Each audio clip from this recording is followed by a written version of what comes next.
وَلَٰكِنَّ الْبِرَّ مَنْ آمَنَ بِاللَّهِ، اور ہم تمہیں بتاتے ہیں کہ نیکی کیا ہے، یہ تم کو بتاتے ہیں کہ حق کیا ہے، یہ بتاتے ہیں کہ خیر کیا ہے، یہ بتاتے ہیں کہ وفا کا حق کیسے ادا ہوتا ہے۔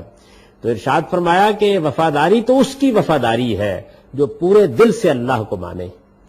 وَلَٰكِنَّ الْبِرَّ مَنْ آمَنَ بِاللَّهِ وَالْيَوْمِ الْآخِرِ، اور قیامت کے دن پر ایمان لائے کہ مجھے ایک دن اپنے پروردگار کے سامنے جواب دہ ہونا ہے، وَالْمَلَائِكَةِ وَالْكِتَابِ وَالنَّبِيِّينَ، اور اس بات کو مانے کہ اللہ نے اپنا پیغام اپنے فرشتوں کے ذریعے سے پہنچایا ہے، اور اللہ نے اپنی کتابوں کے ذریعے سے حق کو واضح کیا ہے، اور اپنے نبیوں کے ذریعے سے حقیقت ہم پر واضح کی ہے۔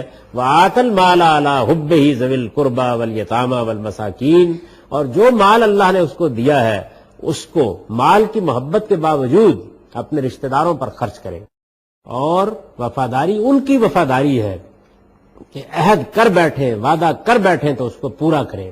وَالصَّابِرِينَ فِي الْبَأْسَاءِ وَالضَّرَّاءِ وَحِينَ الْبَأْسِ، اور صبر کرنے والے بیماری میں بھی، جنگ کے حالات میں بھی، غربت میں بھی۔ اولئک الذین صدقوا، فرمایا کہ یہ لوگ ہیں جو اللہ کے ساتھ اپنے وعدے میں سچے ثابت ہوئے۔ وَأُولَئِکَ هُمُ الْمُتَّقُونَ، اور حقیقی پرہیزگار بھی یہی۔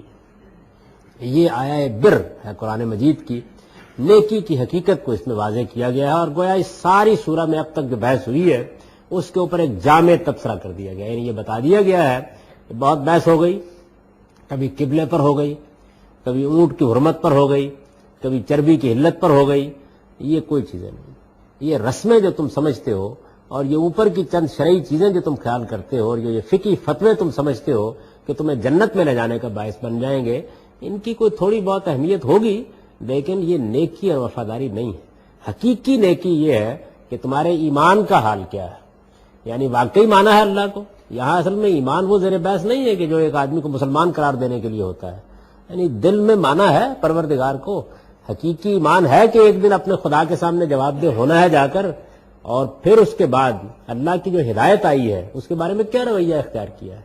حق واضح ہو گیا، معلوم ہو گیا کہ خدا نے اپنی کتابوں کے ذریعے سے اس کو واضح کیا ہے، کیا رویہ اختیار کیا، اور پھر اس کے بعد یہ بتایا ہے کہ انسان کا جو اخلاقی وجود ہے وہ اصل میں زیر بحث آئے گا، اور اس میں جو چیزیں بیان کی گئی ہیں وہ یہ دیکھ لیجئے آپ اپنی آنکھوں کے ساتھ۔ قرآن نے جب اس کو بیان کیا ہے اس میں نہ ٹخنوں سے اونچی شلوار کا کوئی تذکرہ ہے، نہ داڑھیوں کی پیمائش اس میں کی گئی ہے، نہ چھوٹے چھوٹے اس طرح کے معاملات جو ہمارے ہاں لوگوں کے لیے تقوی کی علامت بن جاتے ہیں وہ زیر بحث ہیں۔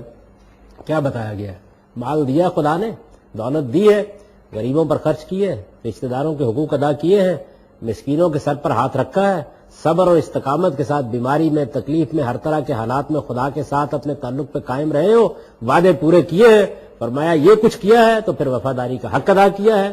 اور اولئک الذین صدقوا، پھر تم سچے وفادار ہو۔ اور اگر پوچھتے ہو کہ تقویٰ کیا ہے، وہ اولئک هم المتقون، یہی لوگ حقیقی تقوی والے ہیں۔ گویا ایمان اور سچا عمل، اور سچا عمل کون سا عمل؟ وہ عمل جو خدا کی وفاداری میں ہوتا ہے، جیسے نماز ہے، وہ عمل جو انسانوں کے ساتھ ان کے حقوق ادا کرنے کے لیے ہوتا ہے، جیسے ان کے اوپر خرچ کرنا، ان کی ذمہ داریوں کو پورا کرنا، عہد معاہدے پورا کرنا۔ یہ جو ایک لفظ کہا ہے کہ اگر وعدہ کر بیٹھیں تو اس کو پورا کریں، حقیقت میں ساری اخلاقی زندگی کا احاطہ کر لیتا ہے۔ اگر آپ غور کریں تو سارے ہمارے جو اخلاقی اصول ہیں وہ اس کے اندر سب کے سب جمے ہوئے ہیں۔ یعنی انسان کی زبان کی کیا اہمیت ہے، اس نے اگر کوئی ذمہ داری قبول کیا تو اس کی کیا نوعیت ہے۔